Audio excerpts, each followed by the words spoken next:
Hello, thanks for joining me, astrologer Patrick Arundell, for your astrological overview for week commencing the 28th of November.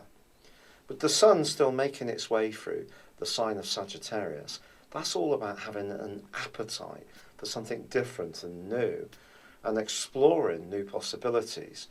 Well, its right angle with Neptune and the new moon in Sagittarius on Tuesday can create a desire to explore our more subconscious natures, understand what really makes us tick. On the other hand, it can almost inflate our emotional nature to the point that it's actually seeing us getting things out of proportion. What does help us this week, however, is the more logical link between Mars, Jupiter and Saturn. Mars is the planet of impulse, of course, but in the sign of Aquarius, it's more logical. And its angle to Saturn is more anchoring because Saturn is about stability, and it's also about knowledge in its location in Sagittarius. With Jupiter also seeking fairness and equilibrium in discussions, I think it will be possible to counter this sense of unreality if we work at it. However, there is a right angle from Monday through to Thursday between Uranus and also Venus.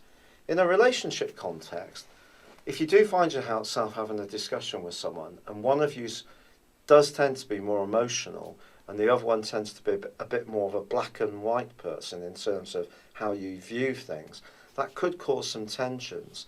But then perhaps a relationship is ripe for a new approach or doing something more spontaneous.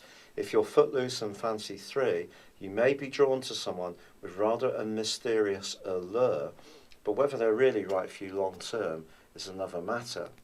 By the end of the week, Mercury, the planet of communication, moves out of its exploratory journey through Sagittarius and into the much more grounded and earthy Capricorn. This is very businesslike, so if there are things that you need to achieve, even at this part of the year when perhaps many of us are turning our minds to the festive possibilities, it's very good for that. But also in the last couple of days of this week, Jupiter goes into an opposition with Uranus, which is going to last through to the end of February. That suggests some dazzling ideas can do the rounds, and it's going to be intriguing how some technological or medical breakthroughs could come into the news. But also it may challenge some of us in terms of if we want to retain the status quo in our approach to life, there may be new approaches that we need to be more attuned to hearing from those we interact with. So clarity is going to be very important this week, despite the fact that at times fact can seem stranger than fiction. It's been a real pleasure being with you. Thank you for joining me. Good luck and goodbye for now.